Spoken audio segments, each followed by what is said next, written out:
সভাপতি মাহফিল উপলক্ষে মদউ উলামায়ে কিরাম,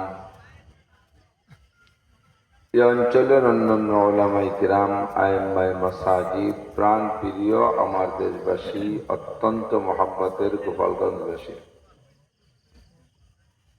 আল্লাহ তাবারক ওয়া তাআলার শাহী দরবারে শুকর আদায় করি যে আল্লাহ পাক রব্বুল আলামিন মাহফিলের জন্য যতটুক প্রতিকূলতা তা আমাদেরকে দিয়েছিলেন,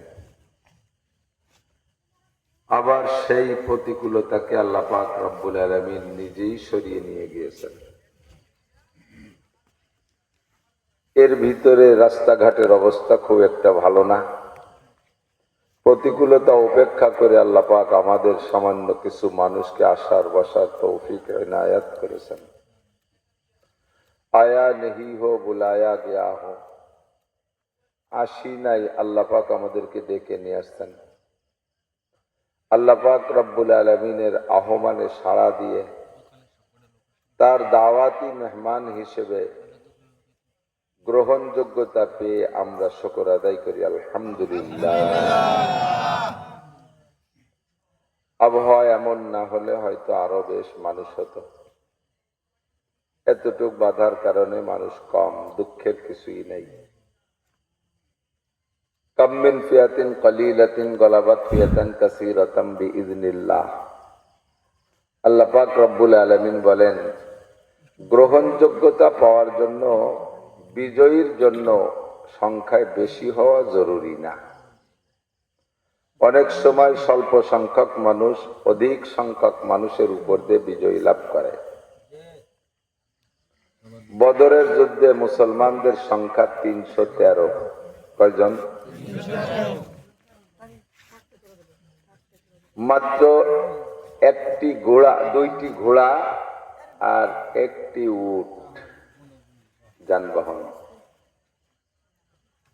মদিনা থেকে অনেক দূর, প্রায় 150 কিলোমিটার। মরুভূমির ভিতরে পাহাড়ি রাস্তা, প্রচন্ড গরম। এই পথ 313 জন সাহাবা হেঁটে গেছে, তাও রমজান মাস। মুসলমানরা তো আর রোজা না রেখে যায় নাই, রোজা রেখে গেছে। ওদিকে কাফেররা আসছে মক্কা থেকে 1000, প্রত্যেকের পাছার নিচে দামি দামি তৎকালীন যুদ্ধের প্রশিক্ষণ প্রাপ্ত একটা ঘোড়া। মুসলমানদের তরবারি মাত্র 3 খেন, মানুষ 313 জন, বন্দুক কয়টা? 3টা। আর তারা 1000ই অত্যাধুনিক তরবারি। কারণ ওই দেশের গভর্নর যে, তার নাম মিস্টার আবু জাহেল। কি নাম? হযরত মাওলানা আবু জাহেল, মিস্টার আবু জাহেল। মিস্টাররাই দুনিয়াটারে জ্বালাই খাচ্ছে। পশ্চিমে বুড়ো মিস্টার ডোনাল্ড ট্রাম্প, সাড়ে হারামজাদা। তো মিস্টার আবু জাহেল সেম কোয়ালিটি, ওদের মতোই, একই রকম স্বভাব। সে হলো তৎকালীন এই বর্তমানে সৌদি আরব যেটা, এই আরবেরই সে ছিল গভর্নর, প্রধান, সেই সেনা প্রধান, সেই দল নেতা, সেই যুদ্ধে সামনের কাতারে। তাহলে সেখানে তো আর যুদ্ধের অস্ত্র কোনোটা কম আনে নাই, প্রত্যেকের হাতে ঢাল, মজবুত ঢাল। 1000 ঘোড়া, 1000 সৈনিক, আরো কয়েকশো উট ভরা শুধু যুদ্ধের সরঞ্জাম। এই বদরের যুদ্ধে মুসলমানরা জিতছে না কাফেররা? কাফের না মুসলমান? ফৌজে আজিম, প্রচন্ড বিজয়। 1000-এর থেকে 70 জনরে পিঠ মুড়াই দিয়ে, গুগু মুড়াই দিয়ে বাঁধিয়ে রাখছে, আর 70 ধরে ধরে জবৈদে জাহান্নামে পাঠাই দিছে। গিয়েছিলাম এবছর আলহামদুলিল্লাহ বদর দেখতে।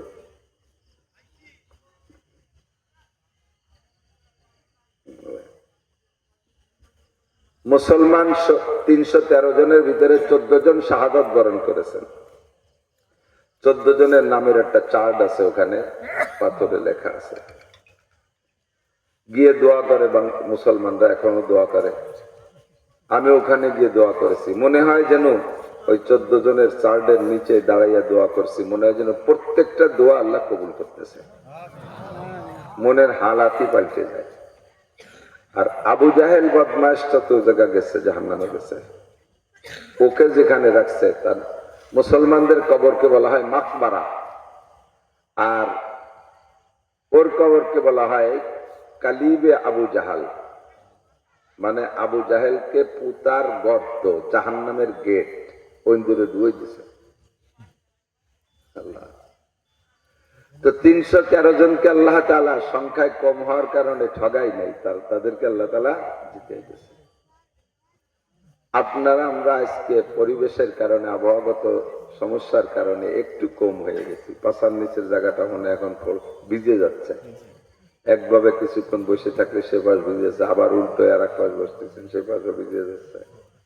একই ইবাদত সময়ের পার্থক্যের কারণে, স্থান কাল ও পাত্রের পার্থক্যের কারণে একই ইবাদতে আল্লাহ তাআলা নেকির আকাশ পাতালের ব্যবধান করে দিয়ে থাকেন। একটু বোঝার জন্য বলছি।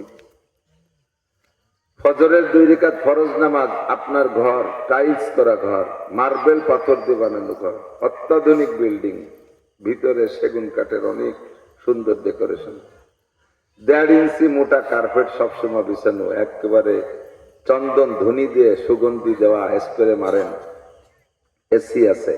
আপনার ঘরে বৈশা ফজরের 2 রাকাত নামাজ পড়লে কবুল হবে না। সুস্থ মানুষ যদি মসজিদের আজান শুনে মসজিদে না আইসা ঘরে নামাজ পড়ে, নবী পাক বলেন লা তুকবালু সালাতু, তার নামাজ কবুলই হবে না। যদি কবুল হয়ও তাহলে 2 রাকাতের সওয়াব, 2 রাকাতে। সেখান থেকে কোনো মতে হামাগুড়ি দিয়ে যদি ঘরে না পড়া, বাড়ির কাছের মসজিদ অত সুবিধে না, হুগলার বেড়া, পাটখড়ির বেড়া, চাল সোন বা গোল দিয়ে বানানো, পানি পড়ে, ফ্লোর ভিজে ভিজে স্যাঁতসেঁতিয়া, বেড়াও সব জায়গা নাই, বসতে বসতে কেশর মাটি ভিড় ভিড় করতেছে, তার ভিতরে মাদুর পাটি বিছাইয়া, খেজুরি পাটি বিছাইয়া এই জায়গায় নামাজ হয়। জামে মসজিদ, শুক্রবারে জুমার নামাজ হয়। ইমাম সাহেবের পিছনে ফজরের 2 রাকাত নামাজ পড়বেন গিয়ে। এবার আপনার ঘর এত সুন্দর, অথচ মসজিদ এত জীর্ণ শীর্ণ, মসজিদে যে পড়ার সাথে সাথে আপনাকে 2 রাকাতে 1054 রাকাত নামাজের নেকি দেওয়া হবে, জায়গা পাল্টাইলে ফজিলত। এরপরে যদি ভাগ্য ভালো হয় মসজিদে নববীতে যে পড়তে পারেন, তাহলে 1 রাকাতের বিনিময়ে 1027 রাকাত নামাজের সওয়াব দেওয়া হবে। কবল যদি আরো ভালো হয়, মক্কা হেরেম শরীফের মসজিদে পড়তে পারেন, তাহলে 1 রাকাতে 1,27,000 রাকাত নামাজের সওয়াব দেওয়া হবে। সময় জাগার বেশ কম। এবার সময়ের পার্থক্যে এই যে ফজিলত গুলো বলতেছি, এটা হলো নর্মাল টাইম। এই নামাজ যদি আবার রমজানে পড়েন, রমজান মাসের দিন রাতে জাগিয়ে বানানো, এখনকার দিন রাতে তাজিয়ে বানানো না, নাকি এখন রাত্রিবেলা ওঠে দিনই তারা ওঠে, এখনো যা কখনো তাই, শুধুমাত্র জায়গা নামের পার্থক্য। এটা শাওয়াল মাস, এটা রমজান মাস। এই ইবাদত গুলো রমজানে করলে যে ফজিলত বললাম, একে আবার 700 দিয়ে গুণ দিলে যত হয় অত নেকি পাবেন। সাহাবায়ে কেরাম নবী পাকের সামনে ভাবে বসা, তো জিজ্ঞাসার তোর অভাব নাই, তারা জিজ্ঞাসা করে করে সব হুজুর থেকে শিখে রাখছে, তাই আজকে আমাদের পর্যন্ত আসছে। সাহাবা একজন জিজ্ঞেস করছে, হুজুর আমরাও মুসলমান, আমরাও মোমেন, আর আপনি যখন দুনিয়ায় থাকবেন না, কিয়ামত পর্যন্ত তো দিন থাকবে, আপনাকে নবী বলে স্বীকার করবে আর আপনার কথা বিশ্বাস করে আল্লাহকে বিশ্বাস করবে, এরাও মোমেন। তো সেই কালের কলেমা পড়া মোমেন, আর আমরা যারা আপনার সামনে প্রেজেন্ট আছি, আমাদের কলেমা পড়া ইমান, আমরা মোমেন। এই 2 মোমেনের ভিতরে পার্থক্য আছে নাকি? কাদের ইমানের দাম বেশি? আমাদের ইমানের দাম। সাহাবায়ে কেরাম জিজ্ঞেস করছে, আমাদের ইমানের দাম বেশি নাকি আখেরি জামানার উম্মতের ইমানের দাম বেশি? খুব কঠিন একটা প্রশ্ন, খেয়াল করেন। আপনাদের সম্মান আল্লাহ একটু, কেউ কইলে কইতে পারেন, অভিযোগ করতে পারে, আল্লাহ তুমি আমাদেরকে এই যে 12, 13, 1400 বছর পরে দুনিয়ায় পাঠাইয়া আমাকে হাতে ধরে ঠকাইছো, আমরা তো আর ইচ্ছে মতো দুনিয়া আসি নেই, তুমি আমাদের দুনিয়া যখন পাঠাইছো সেই সময় আছে, আমাকে যদি নবীর জামানায় পাঠাইতে তাহলে আমরা সাহাবা হতাম। এই সাহাবা অতিবাল্লিবারা তাদের জীবনে সব গুনাহ মাফ, তারা বিনা হিসাবে জান্নাতি, তুমি হাতে ধরে আমাকে কেন ঠকাইয়া? এই ঠগাটার জবাব দেওয়ার জন্য আল্লাহ পাকের কাছে ব্যবস্থা রেখেছে। নবী পাক বলেন, তোমরা যারা আমার সামনে আমার সাথে থেকে কলেমা পড়ে ঈমান গ্রহণ করেছো, ইসলাম গ্রহণ করেছো, তোমাদের ইমানের চাইতে যে সময় আমি দুনিয়ায় থাকবো না, আমার শেষকালের উম্মতের ইমানের দাম আল্লাহর কাছে 100 গুণ বেশি। আমাদেরকে পিছে ফেলাই আল্লাহ ঠগাই নেই, বরঞ্চ যদি বলি যে আমাদেরকে তুমি নবীর জামানায় পাঠাইলে আমরা আবু বকর, উমর, উসমান, আলী, তলহা, জুবাইর, বিলাল, আম্মার, সুহাইব, এই দামি দামি সাহাবাদের মতো আমরা সাহাবা হতাম, তখন যদি আল্লাহ বলে কেন নবীর জামানায় কি খালি আবু বকর ছিল, আবু জাহেলও ছিল না? নবীর জামানায় কি খালি ওমর ছিল, নবীর জামানায় আবু লাহাব ছিল না? উতবা, সাইবা, ওলীদ ইবনে মুগীরা, এই সমস্ত বড় বড় দামড়া দামড়া কাফেরও তো সেই সময় ছিল। তো তুমি সেই সময় দাঁড়িয়ে মুসলমান হইতে, মোমেন হইতে, আবু বকর হইতে না আবু জাহেল হইতে তার ঠিক কি? বরঞ্চ শেষকালে জন্ম নেছো, দুনিয়ায় আইছো, জন্মের পরেতেই শুনছো তোমার আব্বার নাম আবু বকর, মার নাম আয়েশা, বাপের নাম আব্দুল খালেক মোল্লা, মার নাম জরিনা, দুইজনই মুসলমান। জন্মের পরে তোমার আব্বা ডাইন কানে আজান দিয়ে বাম কানে ইকামত দিয়ে আল্লাহ আল্লাহ রসুলের সাথে পরিচয় করাই দিয়েছে, কোনোদিন মূর্তি পূজার দ্বারা যাওয়া লাগে নাই। আরে জীবন ভরে মূর্তি পূজা করার পরে কলেমার দাওয়াত পাইয়ে সেই কলেমার দাওয়াত গ্রহণ করে ইমান আনা, মুসলমান হওয়া বহুত বড় কঠিন ব্যাপার। কতক্ষণ যারা ভণ্ড পীরের কাছে বায়াত, ভণ্ড পীরের কাছে মুরিদ, নাম কব না, ভণ্ড পীরের তো অভাব নাই, বাংলাদেশে বহুত ভণ্ড পীর আছে, দীর্ঘদিন পর্যন্ত ভণ্ড পীরের কাছে যাইয়া বায়াত হইয়া ভণ্ডামি করছে। এই লোকটারে কোরআন হাদিসের সহি কথা বুঝানোর পরে সে ভণ্ড পীরে ছাড়িয়ে আসতে পারে না, মুসলমান হইও সেই ভণ্ডামি ছাড়তে পারে না। আর জীবন ভরে মূর্তি পূজা করছে, সে কলেমা পড়ে মুসলমান হবে, দাওয়াত পাইয়েই এতটা সস্তা না। আমরা সস্তা ইমান পাইছি, বলেন আলহামদুলিল্লাহ। আমাদের জন্য আসান হয়েছে, আমাদেরকে আল্লাহ শেষ কালে পাঠাইয়ে সহজ করে দিয়েছে, ঠিক কি ঠিক না? এই জন্য হুজুর বলেন, তোমরা যারা আমার সামনে থেকে কলেমা পড়ে ইমান গ্রহণ করেছো, তোমাদের ইমানের চাইতে আমার আখিরি উম্মতের ইমানের দাম আল্লাহর কাছে 100 গুণ বেশি। কাজে আমরা ঠগি নেই। কেন? সাহাবায়ে কেরাম জিজ্ঞেস করে, হুজুর এইটা কেন হবে? হুজুর বলেন, অনুকূল পরিবেশ আর প্রতিকূল পরিবেশ দুইটা কথা। অনুকূল পরিবেশ আর প্রতিকূল পরিবেশ। বাড়ি বউ বাচ্চার মধ্যে থাকি ওক্তে ওক্তে নামাজ ঠিক মতো পড়া বহুত বড় কঠিন ব্যাপার। আজান হইলে মসজিদে গেলে 2 রাকাতের জায়গা আর 2 রাকাত বেশি পড়তে মনের থেকেই চায়। এটা মসজিদ ইবাদতের জায়গা, মসজিদ ইবাদতের জায়গা। এখানে এসে নামাজেরই কথা মনে পড়ে। আর বাড়ি যদি নামাজ পড়েন একা একা, জোহরের 10 রাকাত নামাজ, আগে যে 4 রাকাত থাক, বুঝে কিছু পিয়ে জুটো দিয়ে 4 রাকাত থাক, শুনছি যে সুন্নত না হলে বাড়ি অসুবিধা তো হয় না। এই শয়তানে পাম দেশে করে ফুটবল পাম দেওয়ার মতো। ওই 4 রাকাত বাদ ফরজ 4 রাকাত পড়ি। আরে শুনছি যে সৌদি আরব ওরা সুন্নত পড়ে না, আমি আজকে বলবো না, পিয়েছে যাবে না, সুন্নত পড়বো না।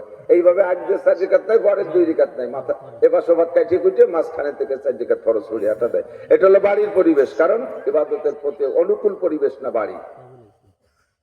অনুকূল পরিবেশে ইবাদত করলে যে পরিমাণ নেকি আল্লাহ দেন, প্রতিকূল পরিবেশে ইবাদত করলে আল্লাহ তার চেয়ে বেশি নেকি দান করেন।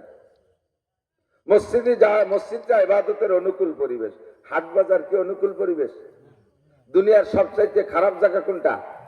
আহাব্বুল বিলাদে ইলাল্লাহি মাসাজিদুহা ওয়া আবগাজুল বিলাদে ইলাল্লাহি আসওয়াকুহা। আল্লাহর দুনিয়ার সবচাইতে ভালো জায়গা মসজিদ সমূহ, আর সবচাইতে নিকৃষ্ট জায়গা হলো বাজার। এ জায়গা যত ধোঁকা ফাঁকি, মিথ্যে, গালা গালি, কাজা কাজি, লেগামহীন ভাষা, যে যারে যা কইতে পারে, কোনো মুখ সিলাই করে দেয় নাকি, কোনো বিচার আচার নাই। হাট বাজারে সিটারি বাটপাড়ি, 2 নম্বরই, 9 নম্বরই, 6 নম্বরই, ওয়াজা খিলাফ করা ভাই জান, আজকে আজা আনছিলাম পুড়ে গেছে, আমার এই যে 2 লিটার তেল দেন, আগামী 8 দিন এসে দেবো। আর সে ওই 8ই করা ছাড়ান দিয়েছে, ও কিনার সময় নিয়েছিল যে দেবো না কোনোদিন। এই সিটারি বাটপাড়ি হাটের মধ্যে হয় না। এ জায়গা কেউ কি যাওয়ার সময়, হাটে যাওয়ার সময় কি একটা কোরআন শরীফ নিয়ে যান? যে হাটে 2 ঘন্টা থাকবানি, 1 কোনায় বসে একটু কোরআন শরীফ পড়িয়েছে, এই নিয়ত করে যায়। বড় একটা তসবিহ নিয়ে যায়, একটা জায়নামাজ নিয়ে যায় হাটে কেউ, আটুরে বাজারে ব্যাগ নিয়ে যায়, ওই জায়গা দুনিয়া কামাই করতে যায়। তো ওইটা ইবাদতের অনুকূল পরিবেশ না। ওই জায়গা যাই একটা দোয়া পড়লে, ছোট্ট একটা দোয়া পড়লে কি যে বেনিফিট, আজীব হয়ে যাবেন। আমার মনে হয় সকলে পাগল হয়ে যাবেন, রাতারাত দোয়াটা কার থেকে শিখে নেবেন। একটা দোয়া পড়লে হাটে যাইয়া 10 লক্ষ গুনাহ মাফ। এই দোয়াটা মসজিদে বললে এবার এই নেকি না, এই জায়গায় বললে এই নেকি না, ওই দোয়াটা কাবা ঘরের মধ্যে বললে ওই নেকি না, ওই দোয়াটা সবে কদরে মসজিদের মধ্যে বললে ওই নেকি না, ওই দোয়াটা বাজারে যে বললি 10 লক্ষ গুনাহ মাফ। আর 10 লক্ষ নেকি লিখে দেয় আল্লাহ তাআলা। এক দোয়ায় 10 লক্ষ গুনাহ মাফ, 10 লক্ষ নেকি। বলবেন সুবহানাল্লাহ। দোয়াটা মেলা বলো না, লা ইলাহা ইল্লাল্লাহু ওয়াহদাহু লা শারীকা লাহু লাহুল মুলকু ওয়া লাহুল হামদু ইউহয়ি ওয়া ইউমীতু ওয়া হুয়া হাইয়্যুল লা ইয়ামুতু বিয়াদিহিল খায়র ওয়া হুয়া আলা কুল্লি শাইইন কাদির। 10-20 লাইন না, 2-3 লাইনের মধ্যে শেষ। এই দোয়াটা মুখস্থ করিয়া বাজারে যাই একবার পড়লে 10 লক্ষ গুনাহ মাফ। খুব একটা খুশি হচ্ছেন আমার মনে হয় না। যদি বলা হয় যে এই দোয়াটা বাজারে যে পড়লি 1 প্যাকেট গোপাল বিড়ি, তাহলে আজকে রাতারাত মুখস্থ করে ফেলবো। কেন খুশি হচ্ছেন না গুনাহ মাফ? একটা গুনাহ সমান সমান 7000 বছর জাহান্নাম। হাজার হাজার লক্ষ লক্ষ কোটি কোটি গুনাহ করছেন। আমল নামা যদি চেক করে দেখার সুযোগ থাকতো, প্রত্যেকের আমল নামা দেখতেন যে কালো কালো হয়ে গেছে, একেবারে অন্ধকার হয়ে গেছে। গুনাহ করতে করতে গুনার জগতে খালি গুনাহ আর গুনাহ। এই গুনাহ থেকে যদি একটা গুনাহ মাফ করে দেয় 7000 বছর জাহান্নাম, দুইটা মাফ করলে 14000 বছর জাহান্নাম। তাহলে 10 লক্ষ গুনাহ মাফ হইলে কত বছর জাহান্নাম থেকে বেঁচে গেলেন। শুধু গুনাহ মাফ করেই ক্ষান্ত হয় না, আল্লাহ পাক ডান কাদের ফেরেশতারে কয়, বাম কাদের ফেরেশতাকে বলছে আমার বান্দার আমলনামা থেকে 10 লক্ষ গুনাহ মুইছা দাও। বাম কাদের ফেরেশতারা মুইছা দিছে। এবার ডান কাদের ফেরেশতাকে আল্লাহ বলেন, তুমি কলম কামড়ায় ধরে চুপ করে বসে রইছো কেন? আল্লাহ আমি কি করব? তুমি শূন্য স্থান পূর্ণ করো। বাম কাদের থেকে যে সংখ্যা পরিমাণ গুনাহ মুছে দেওয়া হয়েছে, ডান কাদের সম সংখ্যা পরিমাণ নেকি লিখে দাও। ফেরেশতারা একটু আস্তাগফিরুল্লাহ একটু একটু দোয়া বলতে 3 বস্তা ভরে দিতে হবে। অনেক সময় পারিশ্রমিক যদি বেশি দেয়, একজন ভ্যান চালাই আপনার বিশ্ব রোডের থেকে এই পর্যন্ত নিয়ে আসছে, কয় টাকা ভাড়া এমনি স্বাভাবিক ভাবে ভ্যানে আসলে? 20 টাকা। ওই লোকটারে যদি আপনি 1000 টাকার নোট দেন, 1000 টাকা দিয়ে দেন, যা 1000 টাকা নিয়ে, তাহলে আসালিয়ে বাসালিয়ে যারা থাকবে তারা কি কয় যে পয়সা কামড়ায় না, বেশি গেছে এই কয় না। তো ফেরেশতারা কয় এই নেকি এই বেমালা নেকি একটা দোয়া এত নেকি দেবো কেন? আল্লাহ পাক বলেন এটা অনুকূল পরিবেশ না প্রতিকূল পরিবেশ। হাত বাজার ইবাদতের জায়গা না, এটা নামাজের জায়গা না, এটা জিকিরের জায়গা না, এটা আমাকে স্মরণ করার জায়গা না। আর দুনিয়া জীবত তালিবুল হাকিলাত, দুনিয়া হলো মরা মরি। খেয়াল করেন, দুনিয়া হলো মরা মরি। দুনিয়া মরা মরি, মরি ছিলেন তো মরা গরু। তালিবুল হাকিলাত এ নিয়ে যারা কামড়া কামড়ি করে, সেম কোয়ালিটি অফ কুত্তো। মরা মরি নিয়ে কামড়া কামড়ি করে কিনা কুত্তো না? তো দুনিয়া হলো মরা মরির মতো, এ নিয়ে কামড়া কামড়ি করে যারা তারা কুত্তোর মতো। আর দুনিয়ার সবচাইতে বড় দুনিয়া হলো হাট বাজার। এ জায়গা দেখো সবাই কিভাবে ব্যস্ত রয়েছে, কেউ আমার কথা মনে করতেছে না। নামাজি মানুষ, সে আসরের সময় নামাজ বাদ দিয়ে কিনারে সাতালে আছে, আর তার ফাঁকে আমার বান্দা আমার স্মরণ করে একটা দোয়া পড়ছে। প্রতিকূল পরিবেশে আমি তারপর খুশি হইয়া 10 লক্ষ গুনাহ মাফ করে দিছি। আমার গুনাহ আমি, তার গুনাহ আমি মাফ করে দিছি। আমার বান্দার গুনাহ তো তোকে তুমি জাজ করো বাকি আছে। আমার কোটি কোটি টাকা আছে, আমি ভ্যান আলাদা 10 টাকা ভাড়া 10,000 টাকা দিয়ে দেবো। তোমার কথা বল, আল্লাহকে আমার বান্দা সামান্য দোয়া পড়ছে, আমার ভালো লাগছে, খুশি হয়ে তোরে মাফ করে দিতে। তোকে কি লিখতে কইছি লেখ। ফেরেশতার সাথে সাথে 10 লক্ষ নেকি লিখে দিল। সুবহানাল্লাহ। হুজুর বলেন মসজিদ সবচেয়ে ভালো আর বাজার সবচেয়ে খারাপ। আমার সাহাবাদের স্বভাব আর আখেরি উম্মতের স্বভাবের মধ্যে এবার বেশ কম হয়ে যাবে। যে সময় তাদের ইমানের দাম এত, তাদের আমলের দাম কত। হুজুর বলেন মান তামাসসাকা বিসুন্নতি ইনদা ফাসাদে উম্মতি ফালাহু আজরু মিয়াতি শাহীদ। যে সময় দুনিয়ায় সুন্নাতগুলো বিলুপ্তির পথে, মানুষের অলসতার কারণে হোক, উম্মতের অলসতার কারণে হোক, অথবা মুসলমানদের অপষড়যন্ত্র। খেয়াল করেন আমাদের ভিতরে অনেক সুন্নত ছিল, কিন্তু অনেক সুন্নত ছিল। মুরব্বীরা সাক্ষী দেন, আপনাদের আপনারাও 80, 70, 80 বছরের মুরব্বী যারা আছেন, আপনারা যখন বিয়ে করেছেন তখন মেয়ে দেখতে যাইয়া কি দেখছেন বলেন তো? দেখছেন 1 নম্বরে মেয়েটার সুরত দেখতেই হবে, চেহারা দেখতে হবে। তারপরে সে নামাজি কিনা এটা জিজ্ঞেস করতেন, কোরআন শরীফ পড়া জানে কিনা জিজ্ঞেস করতেন। এরপরে তার হাতের সেলাই কিছু আছে কিনা। খানা খাইতে বসে দস্তারখানা চেক করতেন যে এটা হাতের সেলাই দস্তারখানা নাকি, এগুলো চেক করতেন। এখন সেগুলো সব চলে গেছে। এখন মহিলাটা কয়শো গান জানে, উনি 250, 500 মিটার দৌড়ি ফার্স্ট হয়েছে না সেকেন্ড হয়েছে, কম্পিউটার জানে কিনা, মোবাইল জানে কিনা, কক্সবাজার কয়বার সফর করতে গেছে, সুন্দরবন কয়বার গেছে, করমজলের মধ্যে দিয়ে ঘুরে বেড়াইছে নাকি, কয়টা পার্কে ঘুরে বেড়ায়, এই সমস্ত আলতু ফালতু খুঁজে বেড়ায়। সব পাল্টে গেছে না, রুচি সব নষ্ট হয়ে গেছে, সবকিছুর চেঞ্জ হয়ে গেছে। আল্লাহু আকবার। তো এইভাবে আমাদের অলসতার কারণে দস্তারখান নাই, আমাদের অলসতার কারণে মেসওয়াক নাই, আমাদের অলসতার কারণে সুন্নতি টুপি নাই। টুপিতে কি মেলা ওজন নাকি? ডিপার্টমেন্টে যতদিন চাকরি করেন, সেনাবাহিনীতে চাকরি করলে এত বড় একটা কলই মাথার ভার উঠে যায়। হেলমেট কি সুলাই দিয়ে বানানো, কি প্লাস্টিক দিয়ে বানানো? পরবার গুলি লাগলেও স্লিপ করে চলে যাও, ওটা বুলেট প্রুফ লোহা, ওর গায়ে ওজন আছে। তো 3 টাকা বেতন খাইতে যাইয়া তুমি লোহার কড়াই মাথায় ঘুরে বেড়াতে পারো। আর এই টুপির গায়ে কয়েক গ্রাম ওজন নয় না 20 গ্রাম হবে, একটা টুপি মাথায় দিতে তোমার মাথায় সহ্য হয় না। এই অলসতা অবহেলা করতে করতে সুন্নত গুলো চলে গেছে, পোশাকের সুন্নত চলে গেছে, মেসওয়াকের সুন্নত চলে গেছে, দস্তরখানের সুন্নত চলে গেছে, বিলাকুলিকের সুন্নত চলে গেছে। এগুলো সব আমাদের অলসতা আর অমুসলমানদের অপষড়যন্ত্র। প্রত্যেকটা সুন্নতের বিপক্ষে তাদের অপষড়যন্ত্র আছে। আমাদের টুপি মাথা থেকে পুরো খুলতি কয় না, খেয়াল করেন, টুপি পুরো খুলতি কয় না। মোহাম্মদ তো বিজ্ঞানী ছিল, ওরাই স্বীকার করে মোহাম্মদ মহাবিজ্ঞানী ছিল। সে মাথায় টুপি পড়তে বলে তার উম্মতকে। মেডিকেল সায়েন্সের স্বাস্থ্যসম্মত ক্যাপ দেখেন, যত মেডিকেল সায়েন্সের ছাত্র আছে ক্লাস চলাকালে তাদের মাথায় ক্যাপ রাখা লাগে। যত ডাক্তার আছে রুগী দেখাকালে হাসপাতালের ভিতরে মাথায় ক্যাপ পরা লাগে। ক্যাপ আছে না দেখুন, বিটিরাও মহিলারাও টুপি মাথায় দেয়। এটা স্বাস্থ্যের সাথে স্বাস্থ্যসম্মত। এই জন্য টুপির প্রশংসা করছে এই ইহুদিরা, যে মোহাম্মদ বিজ্ঞানী, সে তার উম্মতরে টুপি পরায়। তবে তোমরা টুপি পরো ঠিক আছে, তবে তোমাদের টুপির একটা সমস্যা আছে, ওই সমস্যাটা সমাধান করে পড়ো, তাহলে আর কোনো অভিযোগ নাই। সেটা কি? তোমাকে টুপি আছে কিন্তু বারেন্দা নাই টুপি। এই বারেন্দা না থাকার কারণে সোহে খরা লাগে, শেষে চোখ নষ্ট হয়ে যায়। তোমরা টুপির সাথে একটা বারেন্দা লাগাই দাও। কি সুন্দর বুদ্ধি! এটা স্বাস্থ্যসম্মত বুদ্ধি, জ্ঞানসম্মত কথা। যে টুপির সাথে যদি বারেন্দা লাগাই দেয় তাহলে চোখে রোদ লাগবে না, খরা লাগবে না, তাহলে কাজ করতে ভালো হবে, চোখ ভালো থাকবে। এই বুদ্ধিটা না খাবে কিনা? এর পিছনে যে তাদের উল্টো ষড়যন্ত্র রয়েছে, উদ্দেশ্য খারাপ, তা আপনারা বুঝতে দেয়নি। আপনারা ফাজাইল কইয়েই শেষ করে দিচ্ছে, ফজিলত বয়ান করে দিচ্ছে যে টুপির সাথে বারেন্দা লাগালি এটা স্বাস্থ্যের জন্য খুব উপকারী, চোখের জন্য খুব উপকারী। উদ্দেশ্য কি? বারেন্দা লাগাবেন তো কোন পাশে? সামনে না? এই বারেন্দা লাগাইলে সেই বারেন্দাওয়ালা টুপিতে সেজদা দিতে পারবা না, আর সেজদা না দিতে পারলে নামাজ পড়তে পারবা না। এই নামাজের থেকে ফিরের জন্য টুপিতে বারেন্দা লাগাইছে, কিন্তু সে কথা কবে না, কবে যে চোখ ভালো থাকবে।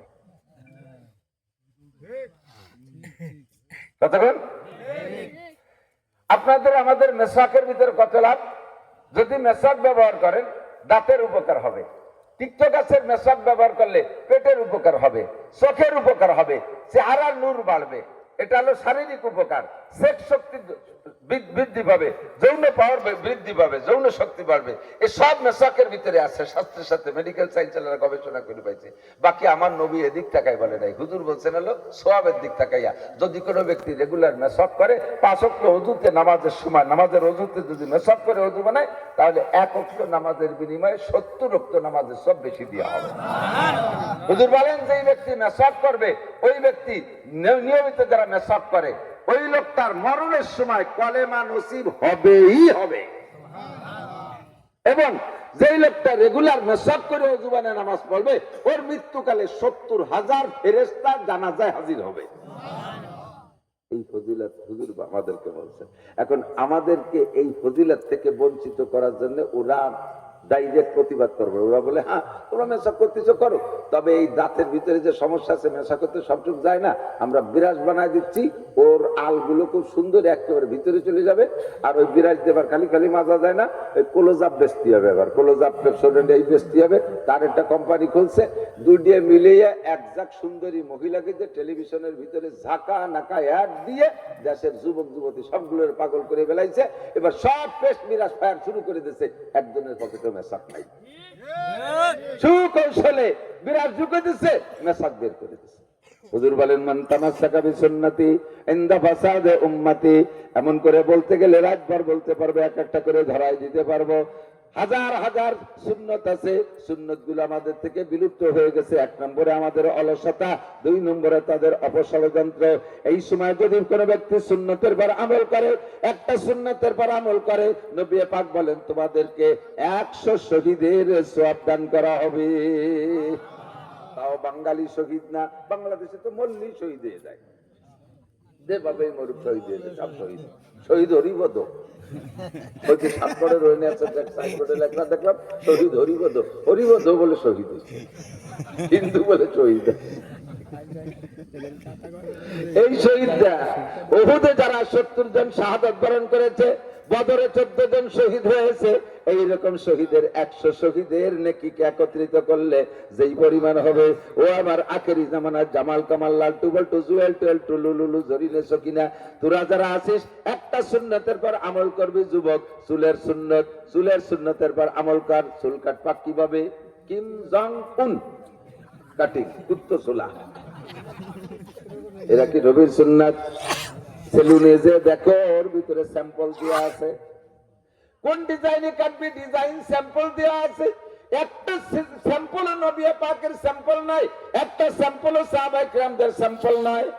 এই সমাজ হাজারো ওয়াজ করলেও মাদ্রাসার ছাত্ররা পর্যন্ত সেই ইহুদ নাসারাদের কাটিং এ চুল কাটা শুরু করে দিয়েছে, দাড়ি রাখতেছে, দাড়ি রাখে, যুবকরা দাড়ি রাখে, সে দাড়ি একটু একটু খাইজনে খাইজনে ফিস ফিসে দাড়ি, হ্যাঁ মেসি কাটিং। ওই যে ফুটবলার মেসি আছে না, মেসিরও দাঁড়িয়ে আছে, জেলেনস্কি ইউক্রেনের প্রেসিডেন্ট, ওরা দাঁড়িয়ে আছে, বগল এসছে দাড়ি ছোট, বগল ভালোই বড়, অত কাটতে সময় পায় না। এই খেজুনি খেজুনি পিঁয়াজের ভাষার যে দাড়ি, 400 ছোট ছোট দাড়ি, এ ডিজাইন করে রাখো, এইটা সুন্নতি দাড়ি না, এইটার নামে এইটাকে দাড়ির নাম দিয়া আসল দাড়ির সাথে বিরোধিতা করতেছে। এই মুহূর্তে যদি যুবক তুমি সুন্নতি কায়দায় চুল কাটাও, সুন্নতি কায়দাটাকে তা একটু ছোট্ট করে বলে যাই, সবচাইতে উত্তম সুন্নত হলো দাড়ি গজানোর আগে, দাড়ি হওয়ার আগে 1 মুঠ লম্বা দাড়ি হওয়ার আগ পর্যন্ত মাথার চুল সম্পূর্ণ সাইজে ফেলানো। কথা হলো মাথা চাইছে, স্কুলে গেলি কলেজে গেলি মানছে কেমন বেড়ে সবাই মাথায় হাত মাটি হয়ে যায়, সর্বনাশ, মাথায় চুপ দিবে রে। এই বয়সে হুজুর কথাটা করলো, কে কি দাড়ি মাথা চাচার বয়স? আচ্ছা ঠিক আছে চাইছো না, তাহলে 2 নম্বর সুন্নত হলো কদম চাট, মাথার সব জায়গাতে কদম ফুলির মতো একরকম একটু একটু। এই সাইজের চুল রাখাওয়ালাদেরকে প্রশংসা করে মানসি নাকি বদনাম করে? তুমি যে কায়দায় চুল রাখছো, এরকম ঝাঁকড়া চুলের পাশে কুত্তো চুলা দিয়ে উপরে ঝাঁকা ঝাঁকা রেখে দিচ্ছ, তুমি মনে হচ্ছে যে জন্মের ভালো দেয়। কত কায়দা এরকম করে কোনাকুনি বানাইয়া এইটুক ছিল তো উপরে বিশাল এক গাদি, মানে বুঝাবতি গামছা লাগবে না, ও চুল দিয়েই বিড়ি বান্ধা নিয়ে গেছে। হ্যাঁ, এইভাবে যেভাবে চুল রাখছো, এই চুল কখনো সুন্নতি চুল।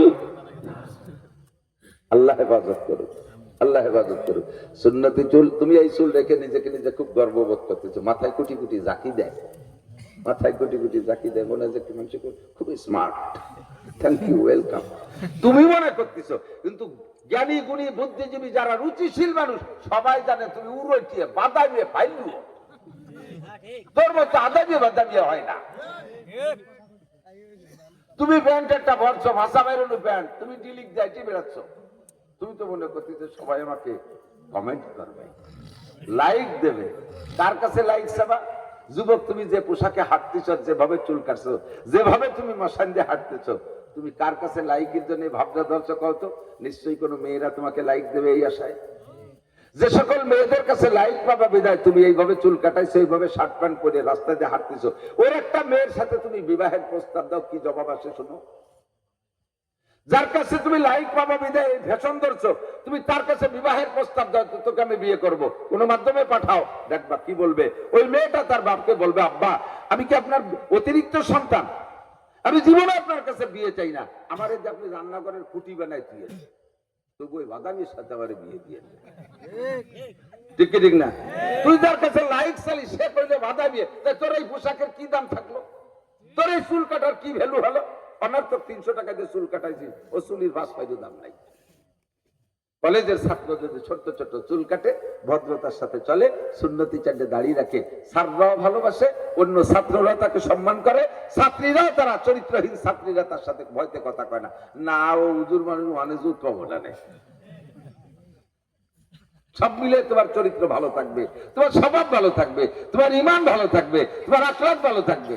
চাকরি করতে যাবা, ওই সমস্ত আদামি বাদামের কাছে আল্লাহর রহমতে এই ছবি হিসাবে চাকরি দেওয়া আগে হবে। বড় অফিসাররা দেখিয়ে বলবে, না অমায়িক ছেলেটা চেহারার ভিতরে ভদ্রতা টপকায়, একে নেওয়া যেতে পারে, এ আমানতদার হবে। চেহারা দেখলে বোঝা যায়, গাঁজা করে আবাকর ফেন্সিডিল হিরোইন কোর এগুলো চেহারা দেখলে বোঝা যায়। কতক্ষণ নামাজি দিনদার আল্লাহ ওয়ালা যুবক দেখলে বোঝা যায়, গাঁজা করে দেখলে বোঝা যায়। ঘন ঘন টিবরি মারে, আর এলাকায় যারা গাজার ব্যবসা করে তাকে সিনার সহজ বুদ্ধি কব দেখা হইলি ঘন ঘন সালাম দেয়, তাহলে পর্যন্ত গাঁজা টাজা বেছে গাঁজা বেচা পার্টি ডিলার যারা এরা ঘন ঘন সালাম দেয়, মানে সালাম দিলি তার আমি আর কিছু করতে পারতেছে না, ওই ব্যস্ত সেরি সারে নামাজ নাই, কালাম নাই, রোজা নাই, ভালো কিছু করার মানে খোঁজ নাই, ঘন ঘন সালাম দেয়, বোঝা যাবে উনি ওই তালে আছে, উনি ডিলার, ইন্ডিয়ান মালের ডিলার। মান তামাসসাকা বিসুন্নতি ইনদা ফাসাদি উম্মতি, মনে রাখবেন নবী পাক বলেন যে সময় দুনিয়া থেকে সুন্নাত গুলো বিলুপ্তির পথে, ও যুবক আবাল বৃদ্ধ বনিতা নারী আর পুরুষ সব জায়গায় সুন্নাত আছে, দেহের মধ্যে সুন্নাত আছে, খাওয়ার মধ্যে সুন্নাত আছে, সংসারের মধ্যে সুন্নাত আছে, বাথরুমের মধ্যে সুন্নাত আছে, শোয়ার মধ্যে সুন্নাত আছে, ঘুমের মধ্যে সুন্নাত আছে, কথার মধ্যে সুন্নাত আছে, সাক্ষাতের মধ্যে সুন্নাত আছে, আছে না নাই? এগুলো সব নবী পাকের সুন্নাত। এই সুন্নতের একটা সুন্নতের পর আমল করলে 100 শহীদের সওয়াব তাকে দেয়া হয়। সাহাবায়ে কেরাম বললেন, হুজুর এত বেশি কেন দেবে? হুজুর বললেন, ওই সময় সুন্নতের পর আমল করা কত কঠিন। আমার সাথে তোমরা সাহাবায়ে কেরাম ময়দানে যাইয়া গলা কাটায় যে শহীদ হওয়া যত কঠিন, একটা সুন্নতের পর আমল করা তার চাইতে কঠিন হবে। এখন তোমরা সুন্নতের পর আমল করলে একে অপরকে প্রশংসা করে, আর সেই সময় সুন্নতের পর আমল করলে ক্রিটিসাইজ করবে, ঠাট্টা করবে। উপহার ছেলে দাঁড়িয়ে রাখছে, কলেজে পড়ুয়া ছেলে, 25 বছর বয়স, 25 বছর বয়সে কলেজে পড়া, বিশ্ববিদ্যালয়ে পড়া ছেলে দাঁড়িয়ে রাখছে। তার বাপের বয়স 55 বছর, দাঁড়িয়ে রাখে নাই। বাপে দাঁড়িয়ে রাখে নাই, ছেলে কলেজে পড়ুয়া ছেলে দাঁড়িয়ে রাখছে। এটা বেমানান না? বাপে ছেলে রেখে তোর কি দাঁড়িয়ে রাখার বয়স হয়েছিল? মাতে ছেলে রেখা তোর বাপ আজ সাবালে গেল না, তুই উড়িয়ে গেলি কে? তোর বাপ সাবালে গেছে দাঁড়িয়ে রাখি, তুই উড়ে গেলি। কথা কর, মিথ্যে কথা কইছি আছে না নাই?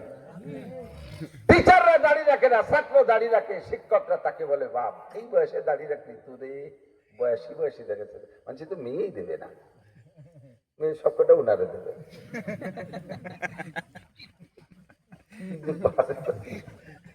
যুবক স্বামী যদি দাঁড়িয়ে রেখে ফেলে, স্ত্রীও তারে ঠাট্টা করে।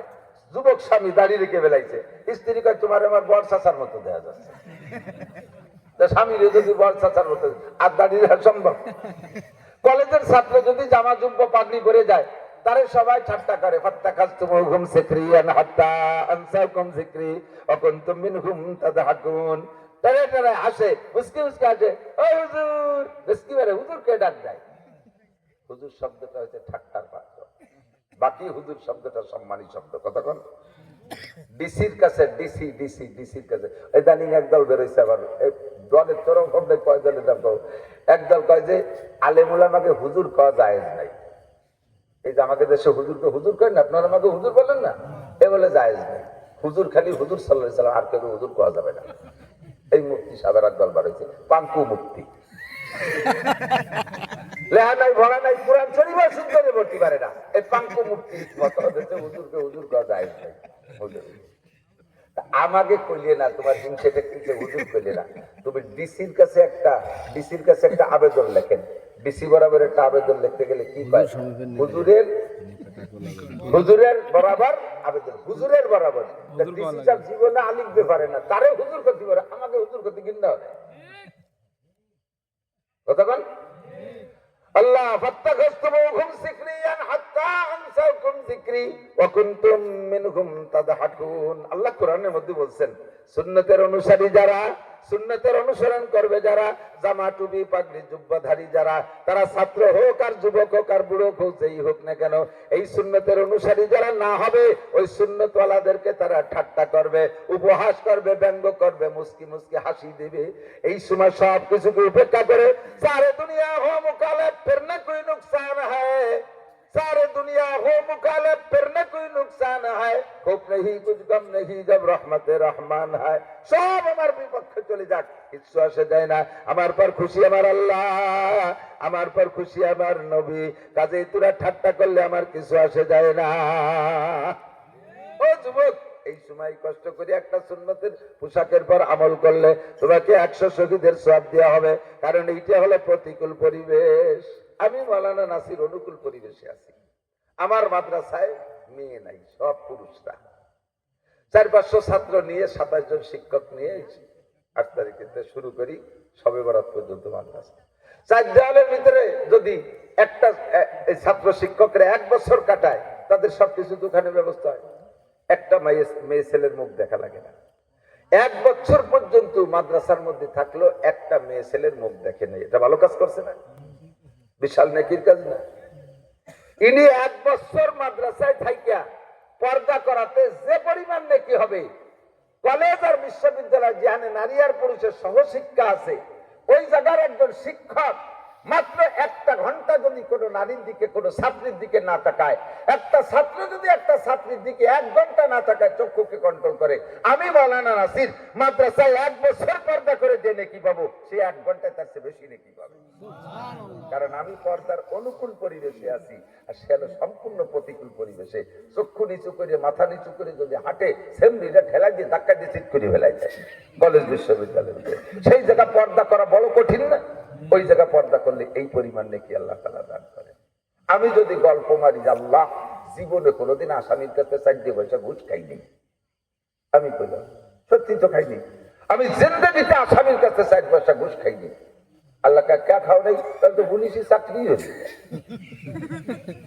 ঘুষ খাতে তো পুলিশি চাকরি করা লাগবে তা ঘুষ পাবো যে জায়গা সে জায়গা তো চাকরি করি তা ঘুষ খাবো কে আল্লাহ কা তুমি তো পুলিশি চাকরি করো নাই তা ঘুষ খাবা কোয়ান্টার পর তুমি যদি চাকরি করতে সেই সময় না খাইতে তাহলে বোঝা যেত আমি 100 বছর পুলিশি 100 বছর ঘুষ না খাইয়া ঘুষ খাই নাই এই গ্যারান্টির পর চললাম 100 বছর ঘুষ না খাইয়া যে পরিমাণ নেকি আমার হলো একজন পুলিশ একজন ওসি একজন দারোগা সে যদি 1 মাস ঘুষ না খায় তাহলে আমার মতো মৌলবীর 1 লক্ষ মৌলবী 100 বছর ঘুষ না খেয়ে যে নেকি কামাই করবে ওই পুলিশ আল্লাহ তার চেয়ে বেশি নেকি দান করবে কারণ সে ঘুষির মধ্যে রয়েছে সে ঘুষির কথা কি বুঝতে পারছেন প্রতিকূল পরিবেশে ইবাদত করলে আল্লাহ তাআলা এরকম খুশি হয় যত বলবো এভাবে আমাদের প্রত্যেকটা আমলকে আল্লাহ তাআলা এইভাবে বাড়াই দিচ্ছে বিশাল নেকি দান করছে আজকে যদি অনুকূল পরিবেশ থাকতো মাঠটা শুকনো থাকতো আশা করি মাঠ সম্পূর্ণ না বললেও অর্ধেকখানি হয়ে যেত এলাকার মানুষ অনেকেই ফোন দিচ্ছে হুজুর আসবেন জি আসবো ইনশাআল্লাহ আমার দেশের মানুষ আমাকে ভালোবাসে আমার কথা শুনতে চাই শুননা থাকলেও কাটা কাটা যা কই শুনে আসতো কিন্তু প্রতিকূল হওয়ার কারণে সেই সমস্ত লোকগুলো আসে নাই আপনারা উপেক্ষা করে যারা আসছেন আজকে আপনাদের বয়ান শোনা অনুকূল পরিবেশে শুনলে যে পরিমাণ নেকি হইতো আল্লাহ তাআলা তার চাইতে 100 গুণ বেশি নেকি দান করবে এমনিতে প্রত্যেক একটা মাসালা শুনবেন তার বিনিময়ে 60 বছর নফল নামাজ ও রোজার নেকি পাবেন এটা তো রয়েই গেছে আর এই প্রতিকূলতার কারণে আরো বেশি নেকি পেয়ে যাবেন প্রতিকূলতার দেনেওয়ালা কে আল্লাহ কোনো মানুষের হস্তক্ষেপ নাই কেউকে বলারই দরকার নাই এই 34 বৈশাখ মাসে ওয়াজ দেওয়ার কি দরকার বিশ্ব ইজতেমার মতো এত বড় মাহফিল বাংলাদেশে কি আর আছে শীতকালে হয় তাও কয়বার বৃষ্টিতে নষ্ট হয় নাই জোরে ভাঙ্গে চুরে ঝড়ে জোর হয়েছে তবলিগের জোর ভাঙ্গে চুরে গুঁড়ো গুঁড়ো করে কত মোবাল্লেগ মারা গেছে যাইনি চরমনের মাহফিল কতবার বৃষ্টি বাদলে নষ্ট হয়ে গেছে এটা বলার কি আছে সেগুলো তো ফাল্গুন মাসে হয় মাঘ অগ্রহায়ণ মাসে হয় যে সময় বৃষ্টি নাই সেই সময় তাতেই আল্লাহ তাআলা বৃষ্টি দেয় এটা তো চৈত্র মাস বৃষ্টির গুণ আল্লাহ পাক বলেন তোমাদেরকে অনেক জ্ঞান দিয়েছি 5টা জ্ঞান দেব না এই 5টা আমার হাতে কার হাতে তোমরা মাইক বানাইছো দুনিয়ায় ছিল না তোমরা লাইট বানাইছো এটা দুনিয়ায় ছিল না কারেন্ট আবিষ্কার করছো দুনিয়ায় ছিল না তোমরা কম্পিউটার তোমরা ইথার তোমরা হোয়াটসঅ্যাপ তোমরা এই সমস্ত কি বলা হয় ফেসবুক আবিষ্কার করেছো চোখে দেখা যায় না অথচ তা ব্যবহার করা যাচ্ছে কি একটা আজীব কারবার পৃথিবীর প্রান্তে বসে ও প্রান্ত আল্লাহর সাথে কথা বলতেছে সরাসরি ফেস টু ফেস দেখে দেখে এ তোমরা আবিষ্কার করেছো আরো অনেক কিছু করবা কিন্তু 5টা পারবা না 1 নম্বরে ইন্নাল্লাহা ইনদাহু ইলমুস সাআহ 1 নম্বরে কিয়ামত কবে হবে এই তারিখটা কেউ বলতে পারবা না টুয়োটা অনেক সময় বিজ্ঞানীরা এটা কইয়ে ওঠে কিছুকাল আগে বেশ আগে এক জাপানের এক বিজ্ঞানী কইছিল না যে 5ই মে কিয়ামত হবে দুনিয়ায় মানে সূর্য যেভাবে ভেঙ্গে ভেঙ্গে খুশি খুশি পড়তেছে, ইদানিং একটা জয়াল নেছে সূর্যে, ওইটি যদি ভেঙ্গে পড়ে তাহলে পৃথিবী শেষ হয়ে যাবে। তাতে তার তারিখ দেশে জাপানের বিজ্ঞানী 5ই মে। মনে আছে নাকি মুরব্বীকে? মনে আছে নাকি 5ই মে কিয়ামতের কথা জাপানি এক বিজ্ঞানী কইছিল? আমার ভালোই মনে আছে। আমার মনে আছে থাকার কারণ হলো ওই সময় বহুত আলেম উলামা পর্যন্ত আতঙ্কিত হয়ে গেছে। কয় যে ওরা যা কয় তা তো পিরাই হয়। 16 তারিখে বৃষ্টি নামবে, তার নামে খায় বেশি নামেও জল হবে 20 তারিখে, তাও হয়। তাহলে কিয়ামত হবে। ওরা যখন কইছে বুঝে শুনেই মনে কইছে, তাহলে তো হবেই। আস্তাক করল। আমার বড় বোন বুড়ো হয়ে গেছে, আমার বুঝি, আমরা বুঝি কই, আর বুঝি আমার বাড়ি, তুই ওই 5 তারিখে এদিক ওদিক করে থাইস না, বাড়ি চলে আসিস। ওদিন কিয়ামত হবে, একটু বাড়ি থাইস। কিয়ামত তো সব জায়গা হবে, তো বাড়ি আসবি বা কি এক পথে থাকবি। পয়লা সবাই এক জায়গায় থাকলে এটা বুঝাবেন যে কার মধ্যে কিরম যাচ্ছে। আজকাল তুমি আর নেই কলে বা বলো তাও বড় কিয়ামত। 5ই মে যদি কিয়ামত হয় তাহলে আল্লাহ নাই, কোরআনও মিথ্যে, নবীও মিথ্যা। কতক্ষণ কিয়ামত কোন তারিখে হবে এটা একদিন আগেও কেউ বলতে পারবে না। আল্লাহর হাতে এটা গোপন রহস্য। বাকি নবী আলাইহিস সালাম বলেছেন কিয়ামতের আগে আলামতে কুবরা বড় 10টা ঘটনা ঘটবে, তার একটাও এখনো ঘটে নাই।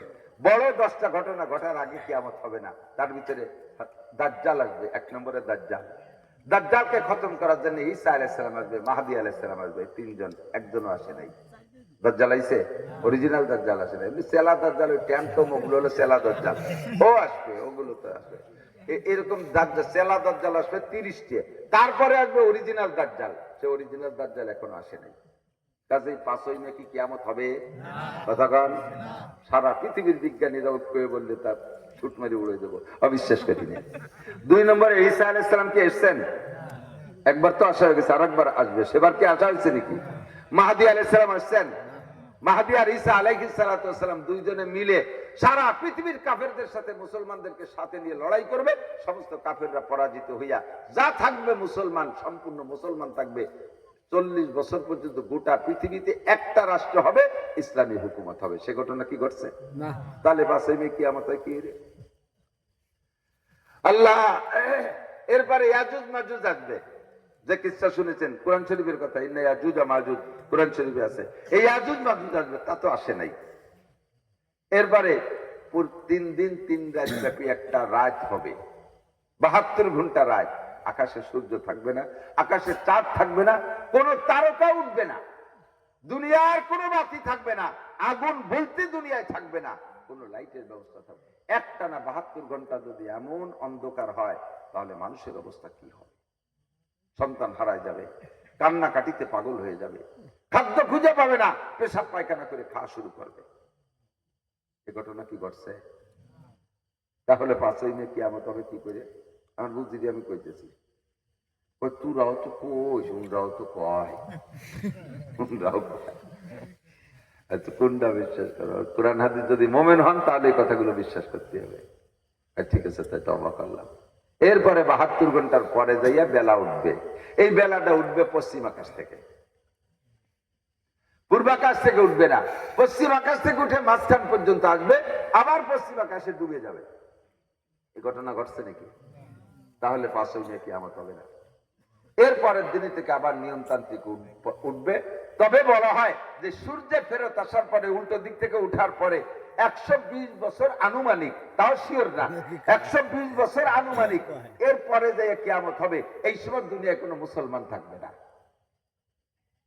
এর আগে দাব্বাতুল আরদ একটা প্রাণী আসবে, যেই প্রাণীটাকে বসতে 1 বিঘে জায়গা লাগে। এত বড় যে 1 বিঘে জায়গা লাগে তার বসতি। ডান হাতে মুসা আলাইহিস সালামের লাঠি, বাম হাতে সুলাইমান আলাইহিস সালামের আংটি, 4টে পা পশুর মতো, বা মানুষের মতো 2টো হাত, পাখির মতো 2টো ডানাও থাকবে। ইচ্ছে করলে উড়তেও পারবে, ইচ্ছে করলে হাঁটতেও পারবে।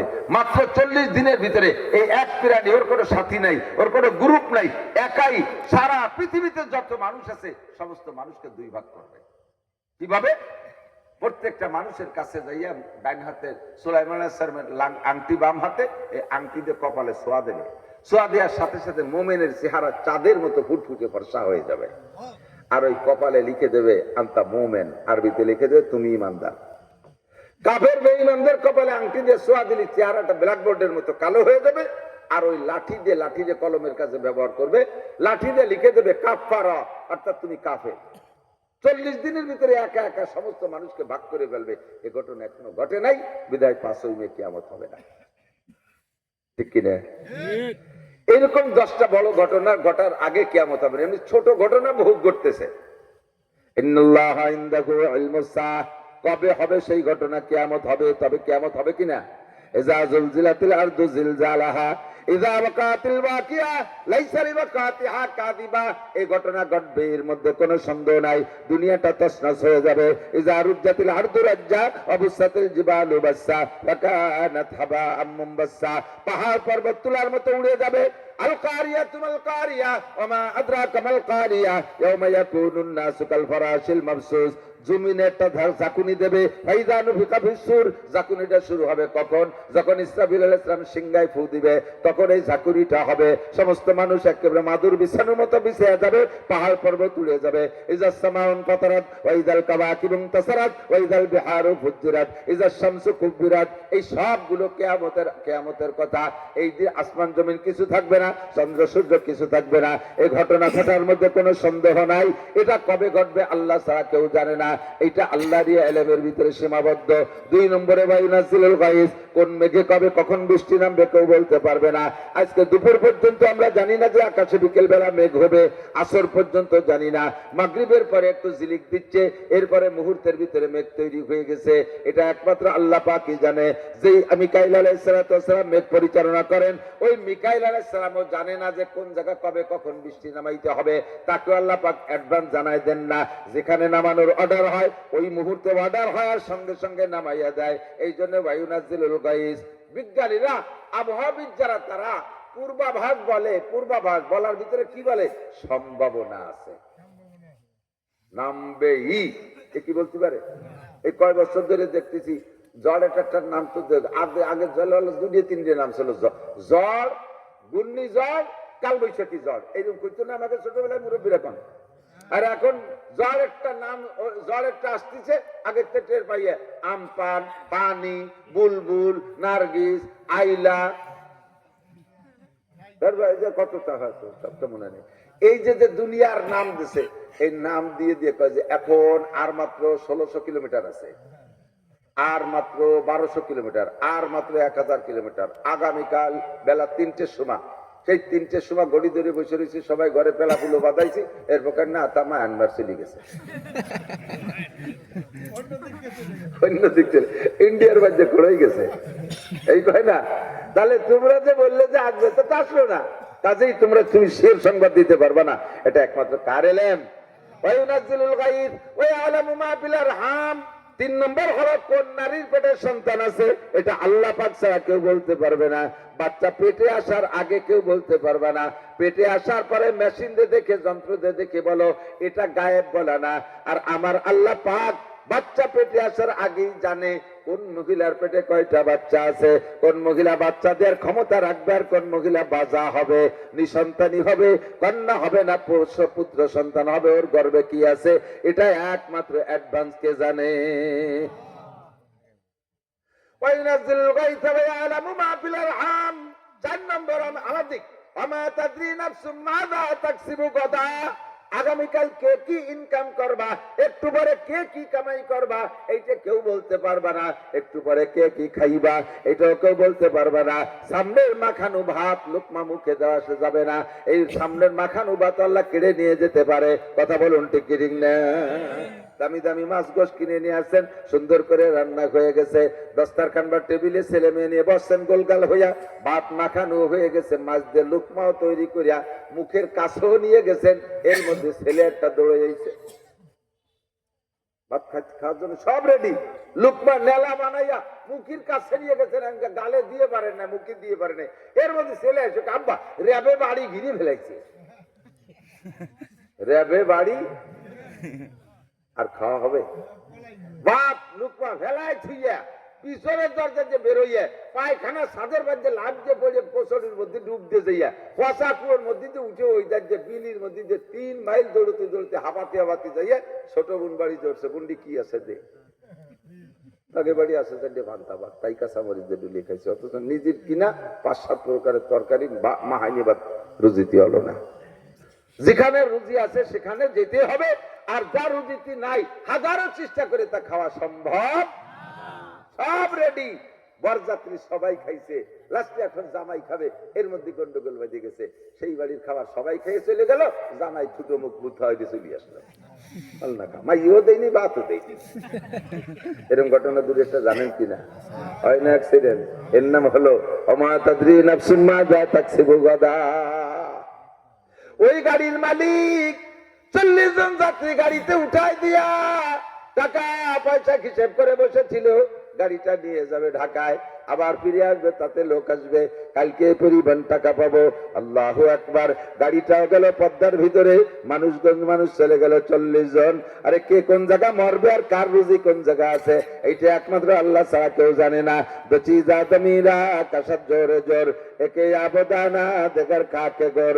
দুইটা জিনিস মানুষকে তার গন্তব্যে নিয়েই ছাড়ে, একটা হলো রুজি আর রুটি, আর একটা হলো কবরের মাটি। যার যেখানে মরণ আছে তার সেখানে যাইতেই হবে। শুনে দেখেন ওই যে গাড়ি ডুবে 40 জন মারা গেছে, ওর ভিতরে এমন এমন যাত্রী আছে যেই যাত্রীদের বাড়ির থেকে বহু বলছে যে তুই আজকে যাস না, একদিন পরে যা।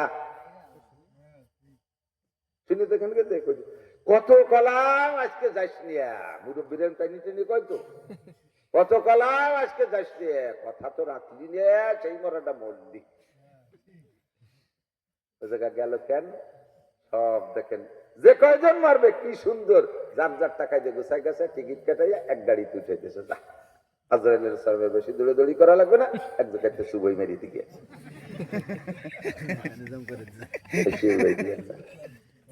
এরপরে একদিন না 2 দিন পরে আমাদের এক মৌলানা সাইফুল হাদিস, বড় একটা মাদ্রাসার হুজুর, পরিবারের মাত্র 2টা ছেলে বেঁচে, বড় ছেলের মেজো ছেলে বেঁচে আছে, আর স্বামী স্ত্রী সহ বাকি ছোট সন্তানরা সহ এক গাড়িতে সব শেষ। ঈদের কয়েকদিন আগে বাগেরহাটে 11 জন একসাথে জানাজা। আমার আপনার এমন মরণ হতে পারে কিনা? যে কোনো সময় পারে, এনি টাইম এভরিডে রেডি থাকেন, রেডি থাকেন। আপনি কি রেডি আছেন? কিনা রেডি আছেন? কি যে রেডি আছেন কিন্তু 5 ওয়াক্ত নামাজের 1 ওয়াক্ত নামাজ জিন্দেগিতে কাজা নাই, এরকম ব্যক্তি রেডি আছেন? যে লোকটা জিন্দেগিতে একটা সগীরা কবিরা গুনাহ করেন নাই, আমল নামা ক্লিন, নিট এন্ড ক্লিন, পরিষ্কার, এই লোকটা রেডি আছে। যে লোকটার ফরজ ওয়াজিব সুন্নাত মুস্তাহাব ছোটে নাই, ওই লোকটা রেডি আছে। এবার কোন তো কিনা রেডি আছে? আমি নিজেই ফেল। হযরত মাওলানা আব্দুল মালিক সাহেব আমাদের বাইতুল মুকাররমের খতিব সাহেব ভবানীপুর মাদ্রাসায় একটা দর্শ দেওয়ার জন্য আমরা বসছি। আমাদের সমসাথী বয়সে একই রকম হবো, তো বয়সে সমান হলি তো আর সমান হয় না। হ্যাঁ, কারে পাকা রাখে আসাস বাগি গরচে ভাষাদার নবিস্তান শের ও শির, শের শি নিয়ে রে শের, আর শি নিয়ে রে উর্দুতি ফার্সিতি শির, 2টে শব্দ লিখতে একই হরফ, লিখতে শি নিয়ে র শির, শি নিয়ে র শের, পড়তে যাই একটু একটা রশ্মি কাট দিয়ে একটা একাট দিয়ে পড়া লাগে, ফার্সি শব্দ। 2টে লিখতে একই কিন্তু তর্জমা আকাশ পাতাল। কি কি? শেরে আবাসাত কে মরদম রাখুরান, শিরি আবাসাত কে মরদম মিখুরান। শি নিয়ে রে শির যদি হয় তাহলে তার মানে দুধ, আর শি নিয়ে রে শের যদি হয় তাহলে তার মানে বাঘ। শি নিয়ে রে শের ওইটা যেটা মানুষে খায়, আর শি নিয়ে রে শির যেটা মানুষে খায়, দুধ। আমার বয়স আর আব্দুল মালিক সাহেবের বয়স এক হইলে আমি আব্দুল মালিক না? আমার বিশ্বাস নিজের ভুল, আমি জানি না আমি কতটুক, আমি নিজেই জানি। আব্দুল মালিক সাহেবের আমার আকীদা অনুযায়ী আমি বলছি, অন্যভাবে তর্জমা নেবেন না। আমার বিশ্বাস আর মহব্বত আর ভালোবাসার শ্রদ্ধার দিক থেকে আমি বলছি, আব্দুল মালিক সাহেবের একটা লোমের ওজনও আমার নাই। এত বড় আলেম আল্লাহর জমিনে এই শেষকালে আল্লাহ তাআলা পাঠাইছে। আল্লাহ বিশ্ব হাদিস প্রতিযোগিতা, উসুলে হাদিসের প্রতিযোগিতা, সারা পৃথিবীর বড় আলেমদের প্রতিযোগিতায় 1 নম্বর আব্দুল মালিক সাহেব। একটু স্যান্ডেল এক জোড়া পায়ে যায়, সামনে দিয়ে দেয় 2 ইঞ্চি, পিছন দিয়ে 3 ইঞ্চি বড়, বলে বাপ সাহেবের কোনো কারবারই নেই। উনি হাদিস পড়াচ্ছেন, বহুত বড় বড় আমাদের গোপালগঞ্জের সব বড়রা বাসা। গোপালগঞ্জের সবচেয়ে বড় আলেমদের মধ্যে ধরা হয় বর্তমানে যারা আছে, হযরত মাওলানা আলী আহমদ সাহেব হুজুর দাওয়াত বরকাতুহ। উনিও ছাত্র হইয়ে বিলের মতো বসে রয়েছে। তো আব্দুল মালিক সাহেব হাদিস পড়াচ্ছে, আর পড়ানোর ফাঁকে ফাঁকে আমি সচক্ষে আমি সামনে বসা, পড়ানোর ফাঁকে ফাঁকে পড়তেছে আস্তাগফিরুল্লাহ ওয়া আতুবু ইলাইহি লা ইলাহা ইল্লাল্লাহ। আবার খানিক পড়াচ্ছে, আবার পট করে পড়তেছে আস্তাগফিরুল্লাহ ওয়া আতুবু ইলাইহি লা ইলাহা ইল্লাল্লাহ। উনি তো ওনার আমল করতেছে, আমি সে সময় খেয়াল করিনি। পরে আমি অনুভব করলাম যে উনি এটা কেন করেন। আস্তাগফিরুল্লাহ ওয়া আতুবু ইলাইহি, তওবা করে জীবনের সব গুনাহ থেকে পবিত্র হয়ে দিচ্ছে, আল্লাহ ইলাহা ইল্লাল্লাহ পড়ে মরণের জন্য প্রস্তুতি নিচ্ছে। মান কানা আখিরু কালামিহি লা ইলাহা ইল্লাল্লাহ ফাদাখালাল জান্নাহ, যেই ব্যক্তির জীবনের শেষ কালেমা হবে লা ইলাহা ইল্লাল্লাহ। ও যুবক, বহু পাগলামি করেছো, যে কোনো সময় টান এসে যেতে পারে। সমাজে বুড়ো মানুষ বেশি মরে না, যুবক মানুষ বেশি মরে। স্বীকার করেন আর না করেন, যুবক বেশি মরে। ওই গাড়ির মধ্যে যেটা বাস গাড়ি ডুবে গেছে, ওর মধ্যে বুড়ো মানুষ কয়জন ছিল আর যুবক কয়জন ছিল খুঁজে দেখেন। হয়তো একটা দুটো বুড়ো মানুষ থাকতে পারে, বেশিরভাগই যুবক ছিল। মানুষ তো বুড়ো হইতেই পারতেছে না, রাস্তাঘাটে পড়ে যাচ্ছে, সাপ হয়ে যাচ্ছে, যুবকরাই মরতেছে বেশি। যে কোনো সময় তোমার ডাক আসতে পারে, তুমি দুইটা কাজ করে রেডি থাকবা। পর্দার আড়ালের মা বোনরা দুইটা কাজ করে রেডি থাকবেন। এক নম্বরে বেশি বেশি তওবা করবেন, তওবার দ্বারা আল্লাহ গুনাহ মাফ করে দেয়। দুই নম্বরে কলেমা পড়ে রেডি থাকবেন, খুব তাড়াতাড়ি পড়ে ফেলবেন লা ইলাহা ইল্লাল্লাহ। মান কানা আখিরু কালামিহি লা ইলাহা ইল্লাল্লাহ ফাদাখালাল জান্নাহ। নবী পাক বলেন, জীবনের শেষ কলেমা হবে লা ইলাহা ইল্লাল্লাহ। ওরে বাবা, ওরে মা, একবেনি না। আমাদের দেশের স্বভাব কি, একটু গায়ে দিতে লাগলি বিপদ হবে, ওরে মা, ওরে বাবা। এই ওরে মা ওরে বাবা কেউ বললি কি, এটা কি কলেমা হলো নাকি? যদি মরি যান এই ওরে মা ওরে বাবা করার পরে অভ্যাসে পরিণত করেন। অভ্যাস সবকিছু, অভ্যাস নিজেও করেন, বাচ্চাদেরকে দিয়েও করেন। কি করবো, বিপদে বিপদ এসে গেলি ইন্না লিল্লাহ, এই ইন্না লিল্লাহ কলেমা। ইন্না লিল্লাহ কি, কারণ ইন্না লিল্লাহ শেষ শব্দ আল্লাহ, ইন্না মানে অবশ্যই আমরা, লিল্লাহ মানে আল্লাহরই জন্য। তাহলে শেষ কথাটা আল্লাহর নাম হয়েছে, মরলে আপনি জান্নাতি। রাতের বেলা যুবক, পর্দার আড়ালে মা বোনটা আওয়াজ যদি কানে যায় খেয়াল করো। শোয়ার সময় কানের মধ্যে কি ফোন যেন ইয়ারফোন, হেডফোন, হেডফোন, আমি ইংরেজিতে আলিফও জানি না। এই হেডফোন কানে লাগাই দিয়ে তুমি কি শুনতে শুনতে ঘুমাচ্ছ কত?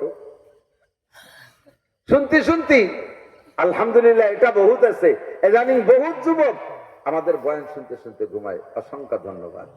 দেশ বিদেশে গেছি, এই যে উমরায় গেছি, যাই জুবাইল গেছি, তাবুক বদর গেছি, কি কয় রিয়াদ গেছি, হাজার হাজার বাঙালি মুসাফা মোয়ানা কাকুলাকুলি করতেছে।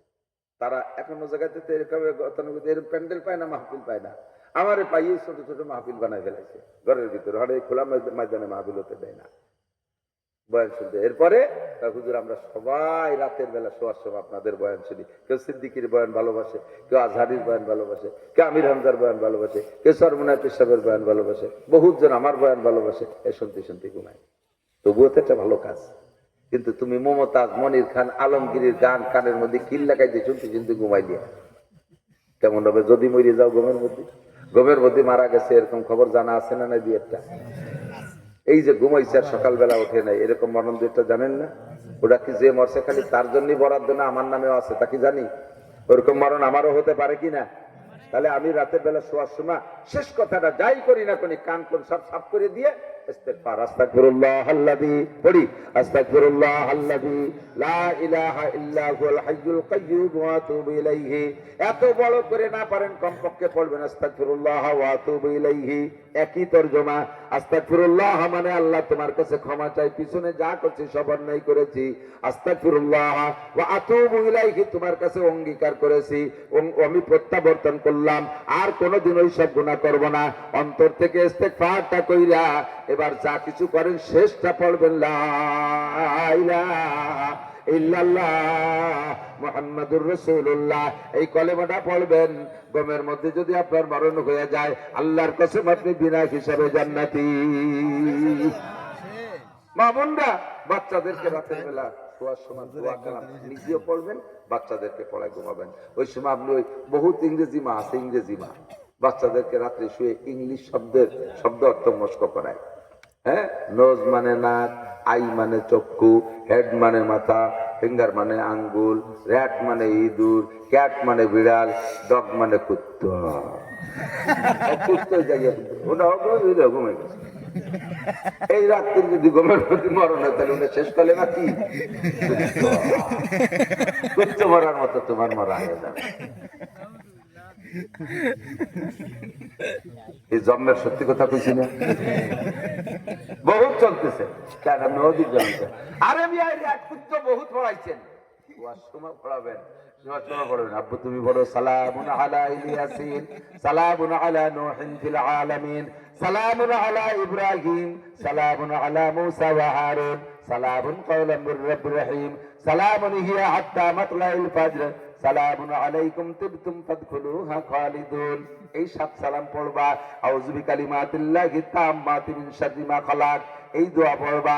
সূরা ফাতিহা একবার, সূরা ইখলাস তিনবার পড়েন, দুরূদ শরীফ কয়েকবার পড়েন। নবী পাক বলেন, যেই ব্যক্তি রাতে শোয়ার সময় তওবা ইস্তেগফার পড়ে পাক বিছানায় শুয়ে ডান কাত হয়ে যদি কিবলামুখী হয়ে শোয়, বাঙালিরা উত্তর দিক মাথা দিয়া, আর কাবা ঘরের পশ্চিমে যারা তারা সবে দক্ষিণ দিক মাথা দিয়া, তারা সবে দক্ষিণ দিক মাথা দিয়া, আর কাবা ঘরের উত্তরে যারা তারা সবে কোন দিক, তারা পূর্ব দিক, তারপর তারা পশ্চিম দিক মাথা দিয়া ডান কাতে কিবলামুখ হয়ে শুইবে। এইভাবে শুয়ে যদি ওই ব্যক্তি দুরূদ শরীফ পড়ে কমপক্ষে 3 বার, পারলে 40 বার, কমপক্ষে 3 বার, আল্লাহুম্মা সাল্লি আলা রূহি মুহাম্মাদিন ফিল আরওয়াহ ওয়া আলা জাসাদি মুহাম্মাদিন ফিল আজসাদ ওয়া আলা কবরি মুহাম্মাদিন ফিল কুবুর, এই দুরূদ শরীফ যদি পড়ে রেগুলার পড়লে সর্বোচ্চ 40 দিনের ভিতরে হুজুর বলেন রাআনি ফিল মানাম, আমার ওই উম্মত আমারে স্বপ্নে দেখতে পারবে। এই দুরূদ রেগুলার পড়লে 40 দিনের মধ্যে দেখতে পারবেন। শর্ত হলো সুদিয়া কারবার থাকলে ছাড়িয়ে দিতে হবে। ব্যারাক অ্যাডামস, কারিতাস, বিআরডিবি, স্বনির্ভর জাগরণী চক্র, আশা, প্রশিকা, গ্রামীণ ব্যাংকের টাকা আনা থাকলে ফেরত দিয়ে আসবেন দিন থাকতে, রাত্রির জন্য একটা হমলার জিম্মায় না থাকে। 2 নম্বরে চুরি ডাকাতি করা টাকা খাইতে পারবেন না। টোন মারা, মন মারা, রাস্তা মারা, খাল মারা, ভিজিএফ কার্ড মারা, পঙ্গু ভাতা বেঁচে খাওয়া, বয়স্ক ভাতা বেঁচে খাওয়া, কন্টাকের মাল মারিয়ে খাওয়া, রাস্তার পিস খোয়া মারিয়ে খাওয়া, এই সমস্ত টাকা হারাম টাকা পেটে থাকলে 1 লক্ষ বার দুরূদ শরীফ পড়লে নবীকে দেখতে পারবেন না। 3 নম্বরে দাড়ি যদি মুখে নাও থাকে, আজকে রাত্রে আপনি তওবা করেন, যার কাটবো না, সুন্নতের অনুসরণ করব, কোন প্রকার দুর্নীতি করব না, অকথ্য ভাষায় গালাগালি করব না, সব আকাম কুকামের গুনাহ থেকে আপনি তওবা কইরা ডান কাতে শুয়ে আপনি রেগুলার 40 বার পড়েন। আল্লাহর রহমতে নবীকে দেখবেন। নবী পাকের কাছে সাহাবায়ে কেরাম বললেন, হুজুর আপনাকে স্বপ্নে দেখলে লাভ কি? আমরা তো সরাসরি দেখি, একটা লাভবান হইলাম, সাহাবা হইলাম, আপনার স্বপ্নে দেখলে লাভ কি? হুজুর বলেন, মান রাআনি ফিল মানাম রাআনি ইয়াউমাল কিয়ামা, যে আমারে স্বপ্নে দেখবে কিয়ামতের ময়দানে সে সরাসরি আমারে দেখতে পারবে। হুজুর আপনারে কিয়ামতের মাঠে দেখলে লাভ কি? হুজুর কয় সবাই আমারে দেখতে পারবে না।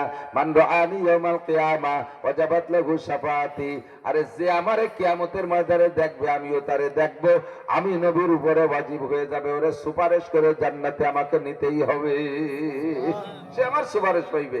আমার নবী এমন নবী, সরাসরি দেখলেও লাভ, স্বপ্নে দেখলেও লাভ। কথা কন? হুজুর বলেন, মান রাআনি ফিল মানাম রাআনি হাক্কা, যদি কেউ আমার স্বপ্নে দেখে, ওরে হিন্দুরাও অনেক সময় দেখে, যেই হিন্দু নবী পাককে স্বপ্নে দেখছে ওই হিন্দুর কপাল খুইলা গেছে। ভারতের ভিতরে ছিল শিব শক্তি, 70 লক্ষ হিন্দু তারে পূজা করত, উনি বসে থাকতো, 70 লক্ষ হিন্দু উনার ভক্ত ছিল, হাদিয়া তোবায় ভরপুর হয়ে যাইত, নিজের কোনো আলাদা ইনকাম সোর্স খোলা লাগে নাই, ভক্তদের হাদিয়া তোবা খেয়ে খেয়ে ধনী হয়ে গেছে। ফ্যামিলিতে সদস্য 4 জন, ছেলে মেয়ে আর স্বামী স্ত্রী 2 জন, এই 4 জন তো ছেলে মেয়ে বড় হয়ে গেছে, বিশ্ববিদ্যালয়ে পড়ে। হঠাৎ করে রাতের বেলা একদিন শিব শক্তি স্বপ্নে দেখে মুহাম্মদুর রাসূলুল্লাহ সাল্লাল্লাহু আলাইহি সাল্লাম আইসা কয়, ও আব্দুর রহমান ইসলামুল হক, হুজুর ডাকতেছে, ও ইসলামুল হক, কুল্লা ইলাহা ইল্লাল্লাহ তুফলিহু, ইসলামুল হক তুমি লা ইলাহা ইল্লাল্লাহ পড়ো। নাম তার শিব শক্তি, হুজুর ডাকতেছে ইসলামুল হক কইয়া। স্বপ্নে দেখে ঘুম ভেঙে গেছে, এমন মানুষকে আর জীবনে করে দিন দেখে নাই। উনি স্বপ্নে দেখেছেন, সকাল বেলা কে সাথে উনি কথা বলেন না, ঘুম থেকে উঠে কেমন কেমন বিষণ্ণ বিষণ্ণ ভাব, কি দেখলাম কি প্রস্তাব পাইলাম, কি দেখলাম, কি প্রস্তাব পাইলাম। এবার উনি বসে আছেন নরম নরম নরম চেহারায়। ইতিমধ্যে স্ত্রী অন্যদিন যেভাবে আসে ওনার সাথে আজকে সেভাবে মুভ করে না, সেও কেমন কেমন ভাব। ছেলেটারও একই হালাত, মেয়েটারও একই হালাত। উনি এবার সাহস করে স্ত্রীকে বলছে, কি ব্যাপার, তোমার সুরত চেহারা পাল্টে গেছে কেন, বদলে গেছে কেন, কথা কও না কেন? মহিলা বলতেছে, তোমাকেও তো ভিন্ন রকম দেখতেছি, গতকাল যেমন দেখি না সেরকম দেখি না, ঘটনা কি? একে একে সাহস কইরা সবাই একই হালাত। এবার উনি বলতেছেন, আরে আমার হালাত পাল্টে যার কারণ হলো আমি যাকে কোনোদিন নবী বলে মানি না, তার বিপক্ষে অনেক শক্ত মন্দ ধারণা করতাম, তবে জবান দিয়ে আমি কিছু কোনোদিন কটূক্তি করি নাই। অর্ধরাত্রে আমি স্বপ্নে দেখি মুসলমানদের নবী মুহাম্মদুর রাসূলুল্লাহ ঈসা আমার নাম শিব শক্তি করে ডাকে নাই, আমার ইসলামুল হক করে ডাক দিতে, আমার কলেমা পড়তে গেলা ইল্লাল্লাহ। আমি ওই নবীর জবানে রাত্রে ঘুমের মধ্যে কলেমা পড়ে ফেলাইছি। মহিলা কয়, ও স্বামী ভগবানের কসম, এখনো ভগবান কয়, ভগবানের কসম আমিও ওই স্বপ্নে দেখছি। আব্বা মা দুইজনের আলোচনা শুনে ছেলে মেয়ে দুইটা শুনে বেলাইছে, তারাও কয় ভগবানের কসম আমরা এই স্বপ্নে দেখেছি। যদি এই একই স্বপ্ন সবাই দেখে থাকি তাহলে কসম এবার পাল্টাই দিলাম, এখন থেকে কসম ভগবানের নামে হবে না, কসম হবে কার নামে? আল্লাহু আকবার। মাইয়াহদিল্লাহু ফাহুয়াল মুহতাদ ওয়া মান ইউদ্লিল ফালান তাজিদ লাহু ওয়ালিয়ান মুরশিদা। আল্লাহ যারে হিদায়াত দেয় তাকে কেউ গোমরাহ করতে পারে না, আর আল্লাহ যারে হিদায়াত না দেয় সারা দুনিয়ার বক্তারা বাস করে তারে হিদায়াত দিতে পারে না। ও দোস্ত, ওই লোকটাই, ওনার নাম হুজুর নিজেই স্বপ্নে বলছেন ইসলামুল হক, ওই নামটাই রাখছে। তৎকালীন মুরব্বী যারা আছেন তাদের মনে থাকতে পারে, উনি বেশ কিছুদিন বাংলাদেশে ছিলেন, সপরিবারে ভারত সরকার ওনার নাগরিকত্ব কেটে দিয়েছে, সম্পদ সব বাজেয়াপ্ত করে দিয়েছে। উনি বাংলাদেশে চলে এসেছিলেন, বাংলাদেশে আসার পরে অনেক মাহফিলে উনি বয়ান করেছে। এরপরে সৌদি সরকার তাকে সিটিজেন ভিসা দিয়া একবারে সৌদি আরবে সেটেল করে দিছে। কপাল কত ভালো, ভাগ্য কত ভালো, মদিনায় বসবাস করে, মক্কায় যাতায়াত করে। রহে মেরা মস্কান হাওয়ালিয়ে কাবা, বনে মেরা মদফন দিয়ারে মদিনা, ওহা জলওয়া ফরমা হায়াতুন নবী হায়, ওহি জায়রিনে মাজারে মদিনা। হিন্দুরা নবীকে স্বপ্নে দেখতে পারে, খ্রিস্টানরাও দেখতে পারে, তবে যেই হিন্দু বৌদ্ধ খ্রিস্টান নবীকে স্বপ্নে দেখে তার 99% এর কপাল খুইলা যায়। আপনিও দেখবেন না তা না, তবে গুনাহ থেকে তওবা করে রাতের বেলা এই দুরূদ রেগুলার পড়েন, ইনশাআল্লাহ আপনি দেখতে পারবেন। শর্ত হলো গুনাহ থেকে মুসলমান যদি নবীকে স্বপ্নে দেখতে হয় গুনাহ থেকে তওবা করা লাগবে। ফ্রেশ মন নিয়ে ঘুমাবো।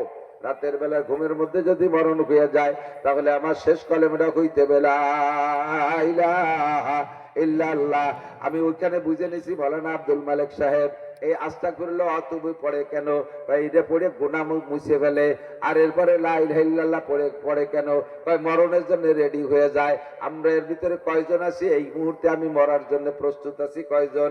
তামুতুনা কামা তাহইয়ান ওয়া তুহশারুনা কামা তামুতুন। ভালো করে মনে রাখেন, নবী পাক বলেন তোমার জীবন যাপন যেমন, মরণ হবে তোমার তেমন। আমার দিক, তোমার জীবন যাপন হবে যেমন, মরণ হবে তেমন, আর মরণ হবে যেমন হাসরের মাঠে উঠবা তেমন।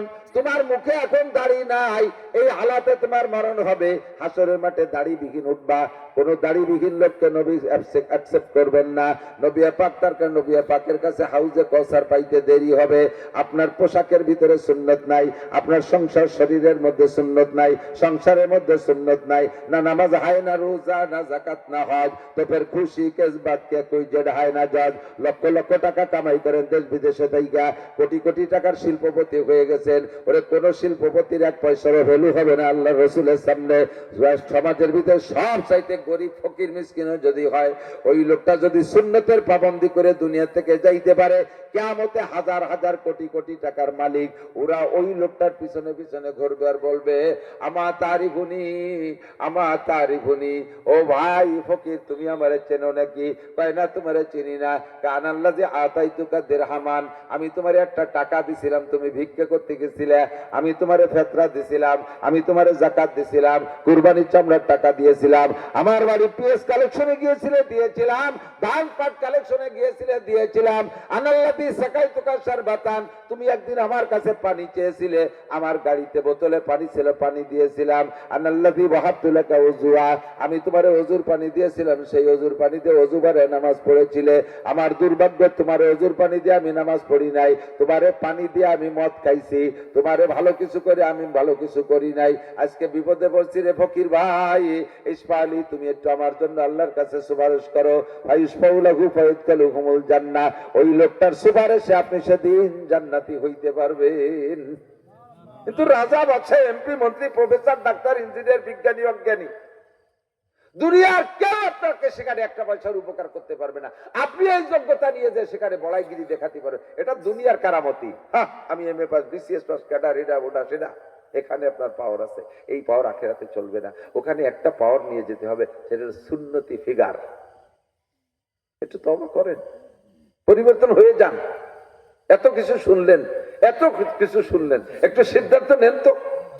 আমি এখন থেকে সুন্নতের পাবন্দি করব, নামাজ ছাড়বো না। যুবক, তোমরা যারা রেগুলার নামাজ পড়ো না, তোমরা যারা রেগুলার নামাজ পড়ো না, ছোট বলে যুবকদেরকে তুমি তুমি করে বলছি, মুরব্বীরা যারা রেগুলার পড়েন না, বলেন যেদিন যে ওক্তটা নামাজ পড়েন, রেগুলার পড়েন না, মাঝে মাঝে পড়েন, যে ওক্তটা পড়েন নামাজ, ওই নামাজ পড়ার পরে মনের মধ্যে একটা আলাদা আনন্দ লাগে কি লাগে না? সাহস লাগে কি লাগে না? মনের ভিতরে একটা আনন্দ, জানি আজকে নামাজ পড়েছি, এখন যে কাজে হাত দেবো সে কাজে বরকত পাবো, এর মধ্যে সাহস আছে। মুরব্বীরা সাক্ষীদের যারা রেগুলার পড়েন, যারা মিস করতেছেন না, রেগুলার পড়েন, কারণবশত যদি কোনোদিন এক ওয়াক্ত ছুটে যায়, ঘর থেকে বেরোইতে ভয় লাগে কি না? লাগে না? কেমন কেমন? আমি যেখানে হাত দেবো সেই জায়গা মনে বিপদ হবে, রাস্তাঘাটে অ্যাক্সিডেন্ট হতে পারে, ক্ষেত খামারে বরকত হবে না, ব্যবসা বাণিজ্যে বরকত হবে না। নামাজের ভিতরে মোমেনের প্রশান্তি, নামাজ পড়ার ভিতরে প্রশান্তি, আর নামাজ না পড়ার ভিতরে অশান্তি। নামাজ যার জন্য প্রস্তুতি নেওয়া যাবে তো পড়তে ইনশাআল্লাহ। গুনাহ থেকে তো তওবা করি, সকল প্রকার অশ্লীলতা থেকে ফিরে আসার চেষ্টা করি, তওবা করি, আস্তাগফিরুল্লাহ। ঠান্ডার ভিতরে আপনাদেরও কষ্ট হচ্ছে, আর এই বাঙ্গাচোরা পরিবেশের ভিতরে যা পারছি বলতে পারছি আলহামদুলিল্লাহ। সামনে আল্লাহ পাক আমাদেরকে ভালো একটা পরিবেশ দিক, কোনোদিন ইনশাআল্লাহ আবার বড় সড়ো করে বড় মাজমার ভিতরে আলোচনা করব। আমরা আজকে পর্যন্ত দোয়া করব, তো খালেস তওবা করি, আস্তাগফিরুল্লাহ, আস্তাগফিরুল্লাহ, আস্তাগফিরুল্লাহ আল্লাযী লা ইলাহা ইল্লা হুয়াল হাইয়ুল কাইয়্যুম ওয়া আতুবু ইলাইহি, লা হাওলা ওয়া লা কুওয়াতা ইল্লা বিল্লাহিল আলিয়্যিল আযীম। একটু দুরূদ শরীফ পড়ি, আল্লাহুম্মা সাল্লি আলা মুহাম্মাদিন ওয়া আলা আলি মুহাম্মাদ।